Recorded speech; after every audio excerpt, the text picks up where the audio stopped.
தீய சக்தியும் ஊழல் சக்தியும் விரட்டி அடிக்க இந்த விசில் வந்து மக்கள்கிட்ட போகணும். அது எந்த அளவுக்கு போகுமோ அந்த அளவுக்கு நாங்கள் செயல்படுவோங்கிறாங்க. ஓவர் ஆகுதுன்னா விஜயை துரத்தி அடிச்சிட போகிறாங்க. ஏன்னா மிகப்பெரிய ஊழல் சக்தி யார் அப்படின்னா விஜய். இப்போ கூட 1.5 கோடி ரூபா வழக்குனாங்க. தாவேக்காவும் தேர்தல் அறிக்கையை வந்து உருவாக்கிக்கிட்டு இருக்காங்க. என்ன மாதிரி இருக்கும்னு நினைக்கிறீங்க சார்? கேனத்தனமாக இருக்கும். அப்படிதான், வேற எப்படி இருக்கும்? இப்போ தமிழிசை சொல்கிறாங்க, எங்களுக்கு விசில் தேவையில்லை, ஆல்ரெடி குக்கரில் இருக்கிற விசிலே எங்களுக்கு போதுமானதுங்கிறத சொல்கிறாங்க. அதை வாயில் வச்சு ஊத முடியாது. இல்லை, குக்கரில் இருக்க விசில வாயில் வச்சு ஊத முடியாது. மென்டலுங்க, அவங்க பூரா மனநலம் பாதிக்கப்பட்ட ஒரு கும்பலுங்க. அது இம்மெச்சூரிட்டி கும்பல். படிப்புக்கும் அறிவுக்கும் சம்மந்தம் இல்லைன்ற மாதிரி தான் அவங்க தலைவர்களும் அப்படித்தான் இருக்கு. அவங்க ஓட்டு கூட பாருங்கள், இன்டர்நெட்டில் தான் போடுற மாதிரி தான். நேராக போய் போட மாட்டாங்க. ஏன்னா ஸ்கூல் எங்கே இருக்குன்னு தெரியாது, எப்படி ஓட்டு போடணும்னு தெரியாது. ஆன்லைனில் தான் அவங்க கட்சி நடத்தி ஆன்லைன்லேயே அழைச்சி போயிடுவாங்க. சார் வணக்கம் சார். வணக்கம் பிரதம். தாவேக்காவுக்கு ஒரு வழியாக ஒரு சின்னத்தை ஒதுக்கிடுச்சு தேர்தல் ஆணையம். விசில் சின்னம் எங்கே பார்த்தாலும் போஸ்டர், ரோட்லலாம் பார்த்தீங்கன்னா விசிலோட போஸ்டரு, வீடியோக்கள் எல்லாம் கழுத்தில் நிர்வாகிகள் புஷியானது கூட விசில் அடித்து மாவட்ட தலைவர்கள்லாம் அதெல்லாம் வாட்ஸ்அப் ஸ்டேட்டஸ் வச்சுருக்காங்க.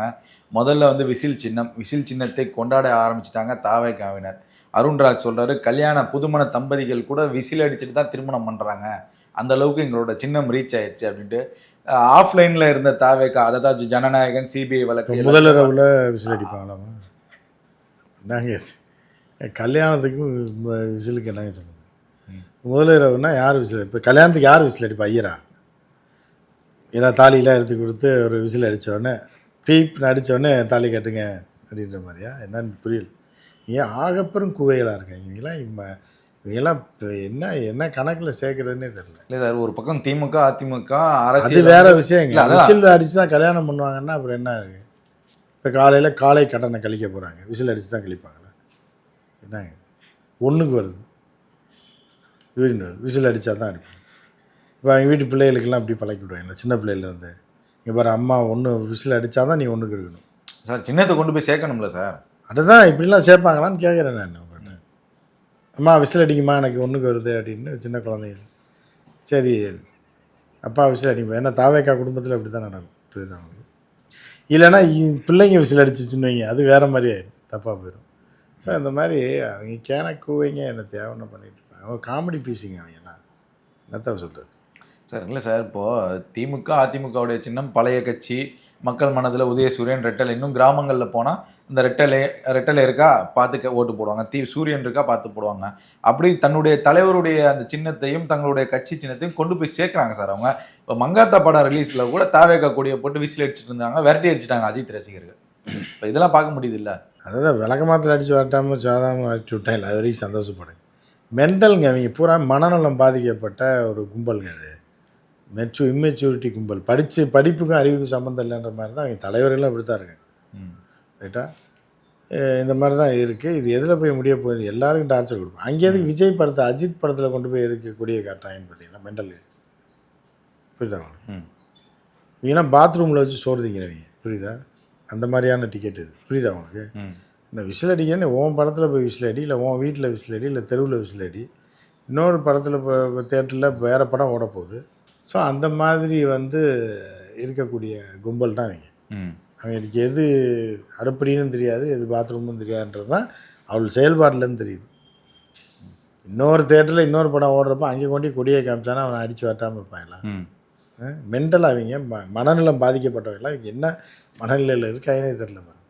ஸோ அந்த மாதிரி கும்பல் தான் அது. கோழி பிடிக்கிற கட்சி திமுக அப்படிங்கிறத ஆதவ அர்ஜுனன் மாற்றுக் கட்சியினரை இணையும் நிகழ்ச்சியில் ஒன்று பேசியிருக்காரு. யார் வேறு கட்சியிலேருந்து வருவா, உடனே போய் நம்ம அமைக்கிடலாங்கிற வேலையை திமுக செஞ்சுக்கிட்டு இருக்கு. திமுக ஒரு கோழி பிடிக்கிற கட்சி. அது ஓபிஎஸ் குறிப்பிட்டு சொல்கிறாங்க. அதில் முதன்மையாக இருக்கிறது செந்தில் பாலாஜியை கடுமையாக தாக்குறாரு. இதெல்லாம் எப்படி பார்க்குறீங்க? ஒரு அனாமத்துக்கு அவன் ஏதாவது ஒன்று பேசியிருப்பாங்க, மனுஷனாவே அவனை மதிக்க மாட்டாங்க. புரியுது அவனுக்கு? விஜய் ஏன் வச்சுருக்கா அப்படின்னா காசு கொடுக்குறதுனால வச்சுருக்கேன், ஏஜென்ட். ஆனால் எதையாவது சொல்லிட்டு போவோம். இல்லை, இப்போ செந்தில் பாலாஜி 10 ரூபா, ஆனால் அவர் பேரை சொல்ல மாட்டாராம். அவர் 10 ரூபான்னு சொன்னால் உங்களுக்கு எல்லாத்துக்குமே புரியுது இல்லை அப்படிங்கிறாரு. செந்தில் பாலாஜியை 10 ரூபாங்கிற மென்ஷன் பண்ணுறாரு. திருட்டு கூவேன்னா எல்லாருக்கும் புரியும்ல, அதுதான் அவங்க சொல்லுவாங்க. யாரும் பேரை சொல்ல வேணாம்.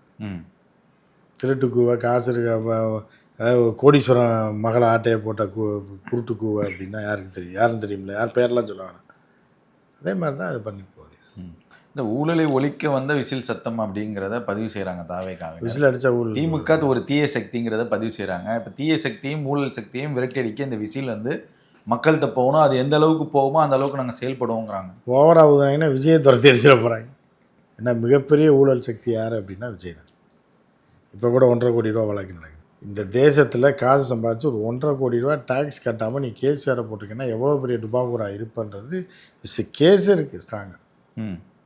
இந்த வருது கேஸ் வருது 27ஆம் தேதி.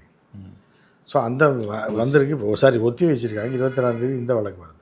ஸோ இப்போ யார் இப்போ அந்த வழக்கில் வந்து விஜய்க்கு எந்த மாதிரியான ஃபைன் போடுவாங்க? 1.5 கோடியை கட்ட சொல்லுவாங்க. கடுமையாக கண்டிச்சிருக்காங்க இன்கம் டேக்ஸ் டிபார்ட்மெண்ட். எல்லாமே ஃப்ராடு. 15 கோடி ரூபா ஏமாத்துனதுக்கு நாங்கள் 1.5 கோடி ரூபா தான் ஃபைன் போட்டிருக்கோம். அதை வந்து 6 வருஷமாக கட்டாமல் 2022 வழக்கு வேறு போட்டிருக்காரு. ஸோ அதனால் இன்கம் டேக்ஸ் போட்டது தான். இப்போ அதில் ஏதாவது கரடி விட்டா இப்போ இந்த படத்தில் வச்சு செஞ்சு விட்ருவாங்க. இதில் ஜனநாயகன் ஏற்கனவே செத்து போச்சு, இது ஓடாது. ஜனநாயகன்லேயே வச்சு மேலும் அதை குழி தோண்டி போச்சுருவாங்க. சார்ப்பா அதுதான் இந்த சிபிஐ வழக்கில் அவர் போனார். எல்லா திமுகவை சேர்ந்த ஆதரவாளர்கள்லாம் வந்து சிபிஐ அப்படி மிரட்டுச்சு, சிபிஐ இப்படி உருட்டுச்சுன்னு சொல்லி பதிவு வைக்கணும். அதுக்குமே ஆதவ அர்ஜுனன் வந்து பேசுகிறார். ஏதோ பக்கத்தில் உட்காந்து இவனுங்க பார்த்த மாதிரிலாம் பேசுகிறானுங்க. அப்போ அதே தான் நான் கேட்பேன், நீ உட்காந்து பார்த்தியான்னு. பக்கத்தில் நீ உட்காந்து பார்த்தியான்னு கேட்பேன். இல்லை சிபிஐ மிரட்டலன்றது நீ பார்த்தியா? அப்போ அதுக்கு என்ன ஆதவ அர்ஜுனோட பதில் என்ன வரும்? விஜய் மட்டும் தனியாக கூப்பிட்டு ஐஸில் படுக்க வச்சு அதெல்லாம் சொல்கிறாங்க. ஆனால் விஜய் அதை வெளியே காட்டிக்கிறாமல் வந்திருக்காப்புல. அந்த வடிவேல் சொல்கிறார், டே கத்தாத உள்ளே என்ன நினச்சின்னு வெளியே சொல்லிடாதுன்ற கதையில் தான் விஜய் வந்தது. இப்போ விஜய் வந்து ஓன்ட்ட போய் சொல்லியிருக்கலாம், டீசெண்டாக நடந்தினாங்கப்பா அப்படின்னு. நீ பார்த்தியா நேரில் போயின்னு கேட்பாங்க. கேட்டால் என்ன பதில் சொல்ல முடியும்? இல்லை சார், இப்போ தேர்தல் வந்துருச்சு, பாஜகவின் பிடியில் விஜய் இருக்கிறாருன்னு செய்திகள்லாம் சொல்லி நீங்களே பேசியிருக்கீங்க நிறைய இடத்துல. இப்போ மோடி வந்திருந்தாரு, விஜயை பற்றி ஒரு வார்த்தை கூட அவர் பேசலை. அவரே ஏன் பேசுகிறாரு? இல்லை, ஒரு பெரிய கூட்டம் இருக்குன்னு அவங்க சொல்கிறாங்கல்ல சார். இப்போ பேசலைங்கிறப்ப நம்ம எதுக்கு அவர் எதுங்க? இப்போ கூட்டம் இருக்குன்னு நீங்களாக தானேங்க சொல்லிட்டு இருக்கீங்க. யாருங்க சொல்கிறேன்? இப்போ விஜய் வந்து ஒரு கட்சி 1 லட்சம் பேர் இருக்காங்க, 1 லட்சம் பேர் சுற்றி வருவாங்க. இல்லை சார், விஜய் கட்சியாகவே மதிக்கலையா? இப்போ அது கட்சியே கிடையாது. இல்லை கட்சியா அது? இல்லை சார், சின்ன பையனோட செல்ல பிள்ளைன்னு சொல்லி நீங்களாம் பேசுறீங்க. செல்ல பிள்ளைன்ற வந்து எப்படி அவரை ஒரு கட்சியா ஒரு பெரிய அவர் தான் சொல்றாரு, இந்தியா டுடேல வந்து எங்களுக்கு 30% வாக்கு இருக்குன்னு. வீட்டில் ஒரு பையன் இருக்கான், 7-8 வயசுல ஒரு பையன், 30 வருஷம் சர்வே கூட கண்டுக்கலையா? அதாங்க, 7-8 வயசுல ஒரு பையன் இருக்கான், செல்லமாக வளர்க்குறீங்க, அவனுக்கு எல்லாம் வாங்கி கொடுக்குறீங்க. திடீர்னு ஒரு பைக் வாங்கி கொண்டு போய் அவன்கிட்ட கொடுப்பீங்களா? ஓட்ட சொல்லுவீங்களா? 7 வயசு பையன்ட்ட என்ன ஆகும்? கொண்டு எங்கிட்ட விட்டு அவனும் போயிடுவான், எல்லாமே போய் சேர்ந்துருவான். ஸோ எந்த வயசு அதே மாதிரி நம்ம செல்லமாக வளர்த்தா கூட, நம்ம பிள்ளையாக இருந்தால் கூட அந்த வயசில் அதுக்கு என்ன கொடுக்கணுமோ அதானே கொடுக்க முடியும். 8 வயசு பையனுக்கு ரொம்ப செல்லமாக வளர்க்குறாங்க, கல்யாணம் பண்ணி வச்சுருவீங்களா நீங்கள்? 20 வயசு ஆகணும்ல, 21 வயசு, அந்த மாதிரி தான். அது குழந்தை தான், பிஜேபியோட குழந்தை தான். பட் அந்த குழந்தைய வந்து எந்த நேரத்தில் என்ன பண்ணணுன்றது பிஜேபிக்கு தெரியும். இப்போ திருமாவளவன் கூட சொல்லியிருக்காரு, பாஜகவுக்கு எதிராக முழங்குவதற்கு விஜய் அச்சப்படுகிறாருங்கிறத கருத்தை திருமாவளவன் பதிவு செய்கிறாரு. விஜய் வந்து இந்த ஜனநாயகன் படமாக இருக்கட்டும், மற்ற நிறைய விஷயங்கள் பேசியிருக்காங்க. அது சம்மந்தமாக ஏன் நேற்று மோடி பேசினதுலேருந்து கூட தமிழ்நாட்டுக்கு ஏதாவது தீங்கு விளைக்கிறமான விஷயங்கள் தான் ஒரு அறிக்கை கொடுத்துருக்கலாம். ஆனால் அது சம்மந்தமாக அவர் எதுவுமே கொடுக்கல. அவன்கிட்ட காசு வாங்கிட்டு அவங்ககிட்ட அறிக்கை கொடுக்கல. அதுதான் சார் நான் கேட்குறேன். இப்போது பிஜேபியோட செல்லப்பிள்ளைனா விஜய் வலுவாக மிரட்டி வைத்திருக்கிறா பாஜக. அந்த சிபிஐ வழக்கு மிரட்டி வைக்கிறதெல்லாம் இல்லைங்க, குழந்தைய கண்டித்து வளர்க்குறது தான். இப்போ நீங்கள் உங்கள் வீட்டு குழந்தைய காதை பிடிச்சி திருறீங்கன்னா அது வந்து கண்டித்து வளர்க்குறது தானே தவிர மிரட்டி வளர்க்குறது இல்லை.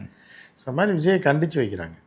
இல்லை சார், இப்போ சிபிஐ வழக்கில் அவர் மாட்டிக்கிட்டாரா அப்படிங்கிறது ஒரு பெரிய கேள்வியாக இருக்குது. சிபிஐ வழக்கு தான் மாட்டி. திமுகவுடைய ஊடகவியலாளர்கள், திமுகவுடைய கைக்கூலிகள் தான் பேசுகிறாங்கங்கிறத தாவேக்காவினர் எல்லா மேடைகள்லையும் பதிவு வைக்கிறாங்கல்ல.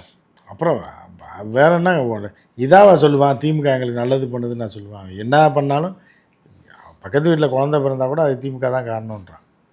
இப்போ இது அந்த மாதிரி தான் பேசிகிட்டு இருக்கேன். ஏன்னா அவங்களும் ஆமான்னு ஒத்துக்கிறாங்க. ஏன்னா இந்த அரசு வந்து ஊட்டச்சத்து பெண்களுக்கு, தாய்மார்களுக்கு இதெல்லாம் கொடுக்கணுன்னா இப்போ எங்களால் தான் வந்து அவங்க துணிஞ்சு குழந்தை பெற்றுக்கிறாங்க. புரியுதா? ஏன்னா அவர்கள் எல்லா உதவியும் அரசு செய்துன்ற ஒரு இது வருது இல்லையா, அந்த ஆங்கிளில் அவங்க சொல்கிறாங்க. ஸோ அப்படி இருக்கும்போது தாவேக்கா வந்து ஒரு கணக்கிலே எடுக்க மாட்டாங்க. ஆதவ் சொல்கிறாரு, மாற்று கட்சியினர்லாம் வந்து தாவேக்கில் இணைகிறாங்க. அவர் சொல்கிறாரு, உண்மையான திமுக வந்து டிவிகே தான், 40 வருஷத்துக்கு நீங்கள் இதை பற்றி பாதுகாப்பை பற்றி கவலைப்படாதீங்க, தளபதி உங்கள் கூட இருப்பார், உங்களை நிறைய நல்லாவே வழி நடத்துவாருங்கிறத ஆதவ் பதிவு செய்கிறாரு எங்கே தாவேக்கால. அப்போ டிவிக்கே தான் உண்மையான திமுகங்கிறத அவர் பதிய வைக்கிறார். அதை எப்படி பார்க்குறீங்க? எதுவும் மார்க்கெட்டிங் எதுவும் பேசிட்டீங்களா ஆதவ் அர்ஜுனாட்ட? உங்களை பற்றி நாங்கள் புகழ்ந்து பேசுகிறோம், 4 கேள்வி கேட்குறோம் போகிற இடத்துலலாம் அப்படின்னு. அவனே ஒரு அனாமத்து, அவள் பற்றிலாம் ஒரு ஆதவ் அர்ஜுனான்றீங்க, காங்கிரஸில் இவன் இருக்கார் பிரவீன் சக்கரவர்த்தின்றீங்க. இவங்கெல்லாம் யாருன்னு யாருக்குமே தெரியாதுங்க, பக்கத்து வீட்டுக்காரனுக்கு கூட தெரியாது. இவங்கெல்லாம் பேசுகிறதெல்லாம் ஒரு அரசியல்னு சொல்லிட்டு வந்து கேள்வியாக வேறு கேட்டீங்க அப்படின்னா சார், அது நீங்கள் மார்க்கெட்டிங்கில் ஏதோ அவங்கள தூக்கி விடுறதுக்காக பண்ணியிருக்கீங்க. திமுகவில் வந்து திமுகவுக்கு எதிராக பேசுகிறாங்க, அது கிட்டத்தட்ட திமுகவுக்கு எதிராக ரோட்டில் போகிறவங்கலாம் பேசுவாங்க, சலூன் கடையில் போனால் பேசிகிட்டு இருப்பான், அதிமுக எதிராக பேசிகிட்டு இருப்பாங்க, டீ கடையில் பேசிகிட்டு இருப்பாங்க. அதுக்கெல்லாம் அது கருத்து இல்லை. இப்போ நீங்கள் சொல்கிற மாதிரி அது தகுதி இல்லைனாலுமே அந்த கருத்து வந்து உடனே தாவேக்கான சோசியல் மீடியாவில் கொண்டு போய் சேர்க்குறாங்க. அதில் தான் அவங்க செத்தா கூட ஆர்ஐபி போட்டு முடிச்சிருவாங்க. அவங்க ஓட்டு கூட பாருங்கள் இன்டர்நெட்டில் தான் போடுற மாதிரி தான், நேராக போய் போட மாட்டாங்க. ஏன்னா ஸ்கூல் எங்கே இருக்குன்னு தெரியாது, எப்படி ஓட்டு போடணும்னு தெரியாது. ஆன்லைனில் தான் அவங்க கட்சி நடத்தி ஆன்லைன்லேயே அழிச்சு போயிடுவாங்க. அதுதான் அந்த கட்சி. அதுக்கெல்லாம் போய் பதில் சொல்ல முடியுமா? அப்படி சார், இப்போ தேர்தல் அறிக்கையை 2 கட்சியும் திமுகவும் அதிமுகவும் ரெடி பண்ணிட்டாங்க. அதிமுக கொஞ்சம் அட்வான்ஸாகவே சொல்லிட்டாங்க, திமுக சொல்ல வருதுன்னு சொல்லிட்டு எங்களோட தான் காப்பி. தேர்தல் அறிக்கையில் அவங்க சொல்லலையே. இல்லை, அதுதான் வாக்குறுதிகள். அந்த கருத்தை சொல்லியிருக்காரு 2000 கொடுக்க போகுது அப்படின்னு சொல்லிட்டு தாவேக்காவும் தேர்தல் அறிக்கையை வந்து உருவாக்கிக்கிட்டு இருக்காங்க. என்ன மாதிரி இருக்கும்னு நினைக்கிறீங்க சார்? கேனத்தனமாக இருக்கும். அப்படி தான், வேறு எப்படி இருக்கும்? நீங்கள் உங்களுக்கு தெரியாதா? உங்களுக்கே தெரியுமே எப்படின்னு. தாவேக்கான்றது ஒரு கட்சி, அதை வந்து தேர்தல் அறிக்கையை ஆன்லைனில் ரெடி பண்ணிகிட்டு இருக்காங்க, 10 பேர் வந்து சொல்லுன்ட்ருக்காங்க. இது வந்து எப்படி தான் கணக்கில் சார்? ஒரு கல்லூரி மேடையிலே சொன்னார், 2 சக்கரம் இல்லாத வீடு இருக்கக்கூடாதுங்கிறத விஜய் சொல்கிறாரு. அதே மாதிரி வீடு இருக்கணுன்றாரு, கார் இருக்கணுன்றாரு, அதெல்லாம் சொன்னார்ல. ஸோ என்ன பண்ணுறாங்கன்னு பார்ப்போம் சார். எப்படி இருக்குன்னு நீங்கள் நினைக்கிறீங்க சார்? ஒரு புது கட்சி தேர்தல் தான் கேனத்தனமாக தாங்க இருக்கும். அது உறுதியாக சொல்லலாம், புரியுதா? உறுதியாக அது கேனத்தனமாக தான் இருக்கும். வடிவேல் சொல்லாப்பில், யோ என்னையா சொல்கிறேன், என்னை பற்றி பெருமையாக சொல்கிறேன், யோ ஐயா ஒரு கேனை ஆனால் போது நிறுத்தியா அப்படின்ற மாதிரி தான் இருக்குது அந்த அறிக்கை. அதுக்கப்புறம் வாங்கி எதாவது ஆல்ட்ரு பண்ணி செங்கோட்டையை பார்த்து ஏதாவது இதெல்லாம் சொல்லக்கூடாதுங்க, இதெல்லாம் போடக்கூடாதுங்க, வீட்டுக்கு ஒரு விசில் வாங்கி தரேன்னு வேணால் சொல்லுங்கள், பைக் வாங்கி தரேன்னு எப்படிங்க முடியும்? அந்த தேர்தல் அறிக்கை 20-25 வருஷத்துக்கு பேசும் தமிழக அரசியலில் அப்படிங்கிறாங்க. ஆமாம், இப்போ கேனத்தனமாக இருந்தால் பேச தான் செய்யும். சைக்கோத்தனமாக இருந்துச்சுன்னு வைங்க, எவனுமே சொல்லாத மாதிரி ஒன்று சொல்கிறீங்க, புரியுதா அவங்க? அப்போ அது பேசப்பட தான் செய்யும். அவ்வளோ பெரிய காமெடியாக அது இருக்க போகுதுன்னு அர்த்தம். இதை தாண்டி என்ன இருக்குது? அவங்க பிரச்சார குழுன்னு ஒன்று போட்டிருக்காங்க சார், தேர்தல் பிரச்சார குழு ஒன்று அமைச்சிருக்காங்க. சில தலைவர்கள், 2ஆம் கட்ட தலைவர்கள்லாம் போட்டிருக்காங்க. தேர்தல் நெருக்கத்தில் தலைவர்கள் தான் ஊராக வந்து பிரச்சாரம் பண்ணுவாங்க. எம்ஜிஆர், ஜெயலலிதா, கலைஞர், ஸ்டாலின், எடப்பாடி எல்லாமே வருவாங்க. ஆனால் இப்போ குழு வரதை எப்படி சார் பார்க்குறீங்க? இவங்களை பார்த்தா முதல்ல அவங்களுக்கு அடையாளம் தெரியணும்ல. அதனால் புள்ள பிடிக்கிறக்காரங்க வந்துட்டாங்க, அவனே வீட்டிலேருந்து கட்டை எடுத்து அடித்து துரத்திட்டாங்க, என்ன பண்ணுவேன்? ஆதவ அர்ஜுனாலாம் அப்படி தான் இருக்கும் பார்க்கும்போது. ஆதவ அர்ஜுனாலாம் வெயிட்டு ஈட்டி கட்டிட்டு போனால் டப்புன்னு பிள்ளையை கொண்டு வீட்டுக்குள்ளே இருந்தாங்க. குடுகுடுப்பக்காரன்லாம் வருவான் அந்த காலத்தில். நைட்டு வந்து 12 மணிக்கு குறி சொல்லிட்டு போவாங்க ஜன்னல் வழியாக. காலையில் அவங்க வருவாங்க அரிசி பிச்சை எடுக்கிறதுக்கு. வரும்போது இந்த மூத்த பிள்ளை இருந்து நான் கொண்டு போய் அவங்க தாய்மார்கள் ஒழிச்சு, நீ வராத உள்ளே வராத வெளியே வராது. ஸோ இந்த நிலைமை தான் அந்த குழுவு போனால் வரும். நீங்கள் ஆதவ அர்ஜுனாவை பாருங்களேன், தலப்பா கட்டி அந்த ஜோல்னா பைய மாட்டிங்கன்னா அப்படியே குடுகுடுப்பக்கார மாதிரி தான் இருக்கும். ஸோ அதனால் அந்த குழு என்ன பண்ணுது? இல்லை சார், நீங்கள் நாய்கள் துரத்தும் தெருவில் திருநாய்கள் பார்க்கும்போது வினோதமாக வராங்க யாரும் 5-6 பேர்னு சொல்லி பல சவால்களை அவர்கள் சந்திக்க வேண்டியது இருக்கும். இல்லை சார், இப்போது நீங்கள் இத்தனை வருஷம் அரசியலில் நிறைய பார்த்துருப்பீங்க, நிறைய அரசியல் கட்சி பிரச்சாரங்கள்லாம் வித்தியாசமாக பார்த்துருப்பீங்க. இது ஒரு வித்தியாசமாக இருக்குல்ல சார்? குழுக்கள் போயிட்டு அப்புறம் பின்னாடி தலைவர் வருவார்ல. அதுதான் போட்டும், என்ன நினைக்கிறேன், நாய்கடி வாங்கணும்னு அவங்க விதி இருந்தால் யாரு காப்பாற்றுறது? இப்போ அதே போல் தமிழ்நாட்டில் வந்து ட்ரிபிள் இன்ஜின் ஆட்சி நடக்குதுன்னு சொல்லி தமிழிசை பேசுகிறாங்க. என்ன சார் அது ட்ரிபிள் இன்ஜின்னா எதை குறிப்பிடுறாங்க? அது தமிழிசைகிட்ட தான் கேட்கணும். இந்த மாதிரி அறிவுசார் விஷயங்கள்லாம் தமிழிசைக்கு மட்டும்தான் தெரியும். ஏற்கனவே ஒழிச்சு ஒன்றும் இல்லாமல் வீட்டில் போட்டு வச்சிட்டாங்க, அடைச்சி போட்டு வச்ச மாதிரி வச்சுட்டாங்க. அந்த மாதிரி தான் இருக்குது. இப்போ அதே போல் அவங்க என்ன சொல்கிறாங்க, நம்ம பொதுவாக வந்து இப்போ சோசியல் மீடியாவில் இருக்கட்டும், செய்திகளில் இருக்கட்டும், என்டிஏ கூட்டணியில் விஜய் கடைசி நேரங்களில் இணையறதுக்கான வாய்ப்புகள்லாம் இருக்குது அப்படின்னு சொல்லி பேசியிருந்தாங்க. இப்போ தமிழிசை சொல்கிறாங்க, எங்களுக்கு விசில் தேவையில்லை, ஆல்ரெடி குக்கரில் இருக்கிற விசிலே எங்களுக்கு போதுமானதுங்கிறத சொல்கிறாங்க. அதை வாயில் வச்சு ஊத முடியாதுல்ல, குக்கரில் இருக்க விசிலை வாயில் வச்சு ஊத முடியாது. இந்த விசிலை குக்கரில் மாட்டினா அடிக்காது. இப்போ என்ன தான் சொல்ல வருதுன்னு தெரியல. பாஜகல விஜய் இணைவாரா, என்டிஏ கூட்டணி இணைவாராங்கிறது எப்படி? இல்லை, நேரடியாக இணைய மாட்டார். தேர்தலுக்கு பிறகு இணையறதுக்கு பேசிகிட்டு இருக்காங்க அப்படின்னு சொல்லி ஏமாத்திருக்காரு. அதெல்லாம் இல்லை, இப்போ வந்தே ஆகணுன்றாங்க. இப்போ அதுக்காக தான் இப்போ வழக்குகளை துரிதப்படுத்தி ஜனநாயகம் நாசப்படுத்தி காங்கிரஸ் தாவேகாவோட இணையுங்கிறத பேசிட்டு இருக்காங்க. அந்த கனவு, அதாவது சிவாஜி படத்தில் ஒரு படத்தில் நீதிபதின்னு நினைக்கிறேன், வில்ல என்ன பண்ணுவான், கடைசியில் தீர்ப்பு எழுதுகிற நேரத்தில் இவருக்கு ஒரு கால் விளங்காத ஒரு பொண்ணு இருக்கும், அதை கொண்டு கடத்தி போய் வச்சுட்டு ஃபோன் போடுவான். நான் அது அப்பா அப்பான்னு கத்தும். அப்படி இருந்தாலும் நியாய தர்மத்துக்கு எதிராக அந்த வில்லனுக்கு எதிராக தீர்ப்பு எழுதிட்டு அந்த பேனாவை குத்துவார், டேபிள் குத்தி அப்படியே பயங்கரமாக நடிப்பார், கண்ணில் ரத்தம் வர்ற மாதிரி. புரியுதா அவங்களுக்கு? ஸோ அந்த மாதிரி தான் இவங்க விஜய் பண்ணுவாங்க.